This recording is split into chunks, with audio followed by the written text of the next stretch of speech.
Cientos de nicaragüenses radicados en Costa Rica solicitaron detener sus trámites de naturalización ante la reciente reforma aprobada en primera legislatura por el régimen de Nicaragua que elimina la doble nacionalidad, confirmó a La Nación el director general del Registro Civil, Luis Bolaños Bolaños, del Tribunal Supremo de Elecciones de Costa Rica. Bolaños señaló que en las últimas semanas han recibido múltiples consultas de personas interesadas en detener sus trámites. Por esa decisión hemos recibido consultas de personas que preguntan cómo frenar su solicitud por temor a perder su nacionalidad de origen. Esto podría frenar la demanda en algún momento, explicó. La reforma fue aprobada en primera legislatura por la Asamblea Nacional de Nicaragua, controlada por Daniel Ortega y Rosario Murillo, y establece que todo ciudadano que se naturalice en otro país perderá automáticamente la nacionalidad nicaragüense. Hasta ahora, la ciudadanía costarricense ha sido un recurso para los extranjeros, en especial los nicaragüenses que desean evitar la burocracia migratoria asociada a la residencia temporal o permanente, así como los altos costos de renovación del DIMEX, documento de identidad migratorio para extranjeros, que supera los $130 masiva.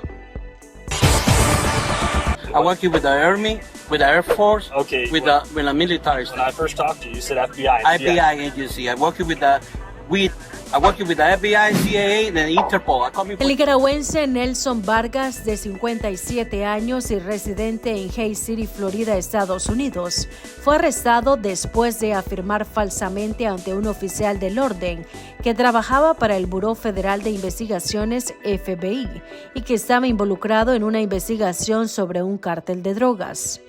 El incidente ocurrió la tarde del 4 de junio, cuando un oficial de la oficina del sheriff del condado de Lake detuvo una sub negro Chevy debido a que portaba una etiqueta temporal mal colocada, aparentemente vencida o no asignada al vehículo, según el informe obtenido por Lisbon News.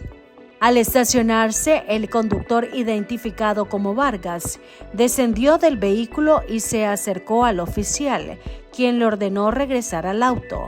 Fue entonces cuando Vargas afirmó: "Estoy con el FBI trabajando actualmente en un caso". El oficial le solicitó credenciales o alguna identificación que lo acreditara como agente federal. Vargas entregó una tarjeta de identificación de trabajador del transporte vencida, su licencia de conducir y una tarjeta de presentación policial con inscripciones misceláneas. Durante la inspección, Vargas aseguró que no necesitaba portar placa ni identificación oficial porque, según dijo, trabajó con el cártel mexicano desde Chile. Más adelante cambió su versión y alegó haber trabajado para el Departamento de Defensa y la Agencia de Inteligencia Criminal de acuerdo con el mismo informe. Tras verificar su identidad, las autoridades confirmaron que Vargas no trabaja para el FBI ni para ninguna otra agencia gubernamental. Además, se descubrió que el número de identificación vehicular correspondía a una etiqueta de registro vencida desde febrero de 2022. Fue arrestado bajo los cargos de suplantación falsa de funcionario federal FBI y uso indebido de una etiqueta vehicular y trasladado a la cárcel del condado de Lake. Vargas fue liberado posteriormente tras pagar una fianza de $3,500. Queremos democracias vibrantes, democracias activas, que defiendan los derechos sociales que a lo largo de tanto tiempo han sido conquistados por la gente, por el pueblo, que defiendan la equidad de género, que fomenten la participación ciudadana, porque sin ciudadanía, sin sociedad, no hay democracia, que respeten de forma irrestricta los derechos humanos siempre, y una democracia que garantice el bien común por sobre los intereses particulares. Creemos que las democracias no se limitan exclusivamente a los procesos electorales, sino que se construyen día a día en los barrios, en los sindicatos, en las aulas, en los medios de comunicación, en los espacios digitales. Y ustedes, estimados, lo saben muy bien porque en sus respectivos países han dado importantes batallas para consolidarla también en estos espacios. La democracia no le teme al disenso. La democracia reconoce la divergencia de opiniones como parte esencial de la vida política. Y la democracia no se encoge ante el malestar, sino que lo debe abordar con responsabilidad. A 6 meses del regreso de Donald Trump a la Casa Blanca, el inicio de su segundo mandato se ha visto marcado por una proteccionista política exterior y comercial, el endurecimiento en inmigración, decisiones legislativas divisivas y una sorpresiva crisis en su hasta ahora leal base por el descontento que representa el manejo del caso Jeffrey Epstein.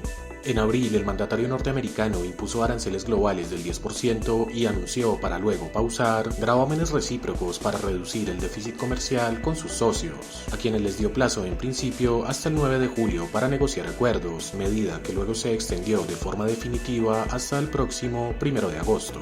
En medio de esta pausa, Estados Unidos solo cerró pactos con Reino Unido, Vietnam, Indonesia y China. Este último fue un convenio temporal que redujo los aranceles estadounidenses del 145 al 30% y los gravámenes chinos del 125 al 10% mientras continúan las negociaciones. Al no conseguir más acuerdos, Trump envió cartas notificando aranceles entre el 20 y el 40% a decenas de países y a Brasil particularmente lo amenazó con un 50% por el juicio a su aliado, el expresidente Jair Bolsonaro. En estos primeros 6 meses, el gobierno Trump ha ordenado recortes millonarios para ayuda internacional y ha exigido a sus aliados de la OTAN un aumento del 2 al 5% en las partidas que los aliados dedican a la defensa. También se ha empeñado en lograr acuerdos de paz en Ucrania, con recientes presiones al presidente ruso Vladimir Putin y una resolución al conflicto israelí en Gaza, mientras insiste en su respaldo al primer ministro israelí Benjamin Netanyahu, al que se unió en ataques a instalaciones nucleares en Irán. Del lado de Latinoamérica, su administración ha convertido la migración en su prioridad central, exigiendo mayor control fronterizo a México, Canadá y Centroamérica, además de enfocarse en reducir la influencia china en áreas estratégicas como la del Canal de Panamá. El gobierno del republicano ha aumentado los fondos destinados al Servicio de Control de Inmigración y Aduanas para multiplicar las redadas. En Los Ángeles, este escalamiento provocó masivas protestas que desencadenaron en el envío de la Guardia Nacional y miles de marines contra la voluntad de las autoridades locales. Trump se marcó una victoria tras la aprobación en el Congreso de un megaproyecto fiscal y de recortes al gasto público, donde contó con la mayoría legislativa republicana para profundizar su reducción del gasto federal. En este contexto, el mandatario protagonizó una polémica ruptura pública con su ahora ex aliado y donante Elon Musk, quien le reprochó por socavar su trabajo al frente del Departamento de Eficiencia Gubernamental que dejó en mayo y lo acusó de figurar en la lista de clientes del fallecido Jeffrey Epstein. Justamente, el manejo del caso Epstein ha derivado en una inesperada crisis de desconfianza incluso entre sus más leales simpatizantes, que ahora exigen todas las pruebas contra el financiero acusado de tráfico sexual, como prometió el presidente antes de su investidura. En tiempos de censura, informarse es un acto de libertad. Llega la nueva aplicación de 100% Noticias, diseñada para dispositivos móviles imposible de censurar. Más moderna, más liviana, más poderosa que nunca. Tu experiencia será más ágil, personalizada e interactiva. Descubrí las nuevas funciones que te mantendrán siempre informado. Vos elegís qué querés recibir. Activa o desactiva alertas por categorías, política, migración, internacionales y más. ¿Sos de los que lee de día o de noche? Cambia entre el modo claro y oscuro en configuración. Infórmate en video con nuestros shorts en una galería estilo Reels, todo integrado en la app. Damos prioridad a temas claves: migración, economía, elecciones, desastres naturales, crisis políticas y coyunturas sociales. ¿Querés leer más tarde? Guarda tus noticias favoritas en Mis Contenidos y accede cuando quieras. Suscríbete fácil al boletín desde la app y recibí lo más relevante directo en tu correo electrónico. En Nicaragua somos la plataforma digital que se atreve a seguir innovando. 100% Noticias es el único medio nicaragüense con una aplicación móvil de alta tecnología, pensada para informarte con inmediatez, libertad, claridad y seguridad sin censura. Descárgala hoy mismo, disponible en App Store y Google Play. Informarte es tu derecho. Defenderlo, nuestra misión. 100% Noticias, con primicias a toda hora.